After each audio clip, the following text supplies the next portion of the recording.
Keep in mind this garden is only 4.5 months old. It's just in its infancy, and already you can see a lot of lushness and greenness that has come. Even with the incredible short growing season, we've gotten some good food, we've gotten some good ground cover on the soil going into winter that'll feed the soil next year.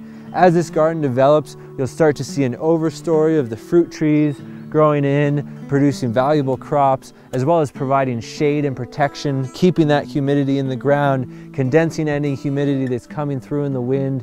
And then medicinal herbs are really going to be our crop here. That's our unfair advantage to cultivate.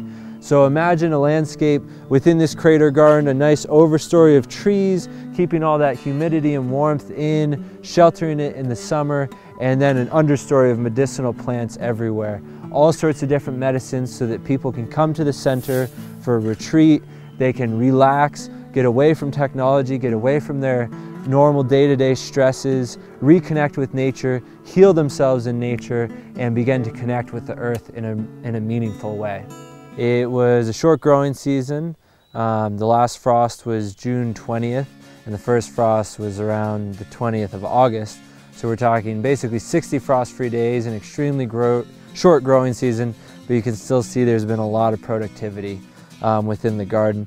All sorts of kale is still available. You can see radishes and turnips have gone to seed. You've even got some more sensitive oak leaf lettuce, even though we're now almost a month since the first frost. So here we've got a really nice spillway coming down. You can see these rocks really provide the anchoring surface for the water to run down. Also, as the water runs through all these nooks and crannies, that'll add a lot of oxygen to the water. Basically, whenever you can hear water running, it's being actively oxygenated just by that vortexing and spiraling that it'll do. You can see in flatter sections like this, you don't get nearly as much erosive potential, but in steeper sections like up here, it's really nice to have your spillway anchored with some big boulders, because this is where you're really going to have the erosive potential. So here you can see all the sediment that's coming off of that roadway. This is that decomposed granite. It makes a pretty good road base, but it's worthless as a growing medium. We don't mind the silts and the clays going down into the crater garden, but we do not want to be slowly filling it up with sand from the roadway, so that's why these sediment traps are in place. The stones you can see are embedded into the hillside.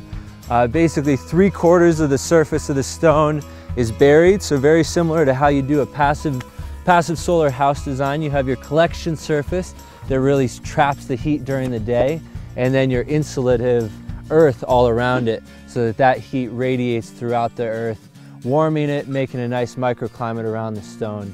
You'll also get more condensation on these surfaces because of the temperature differences. So you get not only a warm microclimate immediately around the boulders, but you also get a wetter microclimate.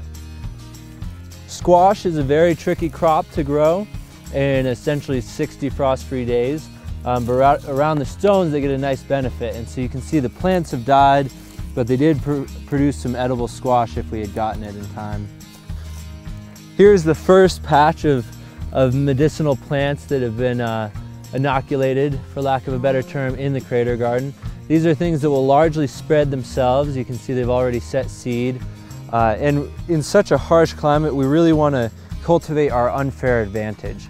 But so all of the temperature swinging, the extreme continental climate, getting up to 90 degrees on a sunny day and then cooling all the way down to 40s, even some summer nights, really makes for some potent medicines, and so that will be a focus within the crater garden. So you can see, I mean, everywhere we planted a cover crop essentially of turnips, radishes, so there's a lot of food value that's also improving the soil. Most of this will never get harvested. It'll become insect food, animal food, or just food for the soil web. So it's a really valuable crop, it's a nice food security, and it's constantly enriching the soil.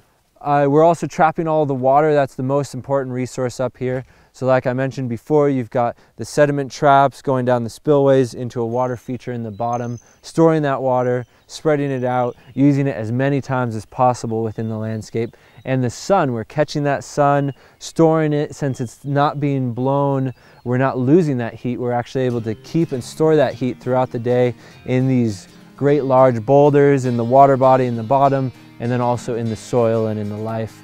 And I'm not ending strong right now. For more videos about crater gardens, water restoration, and permaculture, visit us at elementalecosystems.com.